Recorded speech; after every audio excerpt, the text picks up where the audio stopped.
We're at a particularly fraught moment in America right now, less a crossroads than a tipping point. And I've been thinking a lot about what happens next. Will we pull ourselves back from the brink, or will we be pushed past a point of no return? What, if anything, will shift us away from the chasm we seem to be falling into as a country? What will scare or shock us out of our torpor, our indifference, our sense of helplessness, and the growing sense that everything that's unfolding is simply inevitable?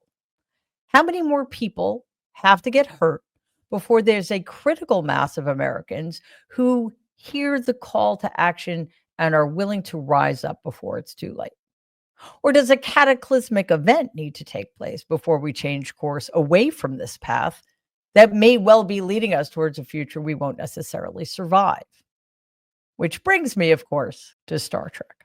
Last weekend, I sat on a panel at Star Trek Las Vegas called, appropriately enough, Trek Politics. The subject of the panel, yes, but also the name of a podcast my friend Bob Seska and I started a couple of years ago, only to have it cut short by the writer's strike. I had been invited to participate at Star Trek Las Vegas on a similar panel last year, but at the last minute, I wasn't able to attend, so I ended up Zooming in, which, of course, just was not the same as being there in person. And I can tell you that being there in person was incredible. One of the things that most struck me at the Vegas convention was the extent to which everybody there, from the attendees to the people involved in the Star Trek franchise, believes in the ethos of Star Trek, believes that it is as important to nurture art and intellectual endeavors as it is to nurture the spirit of exploration, that diversity is essential to society, that we should always strive to be our best, most creative selves, because that is, after all, the whole point of being human. I found it heartening, though not surprising, that the people in front of and behind the cameras so beautifully embody the messages Star Trek has always tried to convey to us. That our goal as a people should be to be beyond conflict, that we must embrace diversity and work towards the common good. Star Trek has always been an important part of my life. When I was very young, I started watching reruns of the original series every Friday night on our local channel 11, WPIX. I never missed an episode, and for reasons I did not understand at the time, because again, I was very, very young, the ethos of Star Trek really resonated with me. As a kid, I loved anything having to do with outer space. Science fiction was a genre I read more than anything else. And of course, I also thought Captain Kirk and Spock, and especially Lieutenant Uhura, were really cool. Over time, though, I came to understand that it was the spirit of exploration and the fact that humanity in the future had finally solved some of the worst problems we still face: poverty, avariciousness, bigotry, capitalism, organized religion, that really, really spoke to me. One of the issues we discussed on the panel last weekend was the fact that equality, human rights, and justice should never be partisan political issues. And yet, we live in a time in which the right in this country deliberately uses those things as political weapons, making partisan foundational ideas that shouldn't be partisan at all. All of this has gotten me thinking a lot about where we are in this country, that aforementioned tipping point. For those of you who don't know, in the Star Trek universe, World War III occurred in the middle of the 21st century and led to the almost total collapse of civilization on Earth. The decades that followed were referred to as the post-atomic horrors. As the result of the aftermath of these events and the first contact with the Vulcans that occurred on Earth later in the 21st century, the human race started to engage in space exploration, which led to intergalactic conflicts as well as alliances. As a result, human beings began to realize that they as a species had lost sight of what is really important and had begun to reckon with all of the things they had gotten wrong. If humanity was to have a future worth living, human beings began to realize in the late 21st century, our society would need to be reimagined and reorganized in a way that preferences equality, diversity, education, and exploration. At this point, the United Federation of Planets and Starfleet came into existence. I feel like we are at the pre-World War III point in our timeline. Things are awful right now. There is no getting around that. The United States of America is in the hands of a fascist regime. Our once great, though imperfect and aspirational democracy is being destroyed from within by leaders who are corrupt, cruel, ignorant, and avaricious.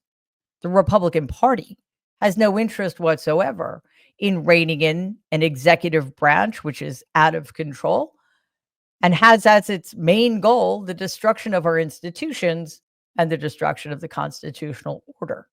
Some people on the right are going along with the regime currently in power because they're interested in holding on to their own petty power at any cost. Some people are simply afraid of retribution if they don't capitulate. We have seen this not just among elected officials, but at institutions of higher learning and white shoe law firms. But most of those who are going along with the regime currently in power are completely aligned with the agenda of this regime. Those of us then who are currently out of power have to figure out what we're going to do about all of this.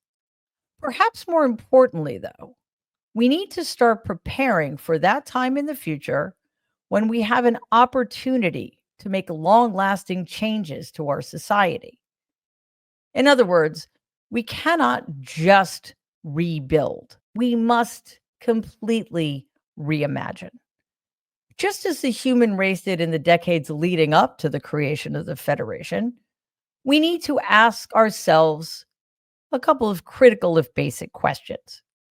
What is the point of human society? What is the point of being human? Is it endless war? Is it greed and avarice? Or do we want to create a society that values the contributions of all people? In the Star Trek canon, that's what humanity figured out in the wake of horrific occurrences after centuries of ignoring the warning signs. We too have, over the course of our own history, ignored the red flags and signal flares that have led us here. Now, of course, I would like for us to get to the point where we can create the United Federations of Planets and something like Starfleet without having to go through World War III and the post-atomic horrors. I certainly hope we have it in us to try. Being at the Star Trek convention was wonderful because, yes, I got to meet some amazing people. But it was also a dream come true for a kid from Queens who grew up in less than ideal and often unhappy circumstances, and who discovered in science fiction in general, and Star Trek in particular, an escape, something beyond myself and the place I grew up in, to hang on to believe in. The idea that there could indeed be a better future for me, but also for all of us. This weekend was also an important reminder to me that Star Trek and its message are as relevant now as they were when the show was created in the 1960s, perhaps even more so. We still have so much to learn about ourselves through the prism of everything Star Trek stands for. So on that note, I'm thrilled to announce that Trek Politics, the show Bob Seska and I created together, is coming back. Our first new episode will be premiering right here at Mary Trump Media on Saturday, September 6th. I hope you will join us on that journey, and I hope we can all walk the walk that Star Trek taught all of us to walk so long ago. See you there. Please take a second and like and share this video. It'd be awesome if you could subscribe to the channel. If you're listening to us in podcast form, please follow us and give the show a 5-star rating because it really does help other people find our content. Thanks.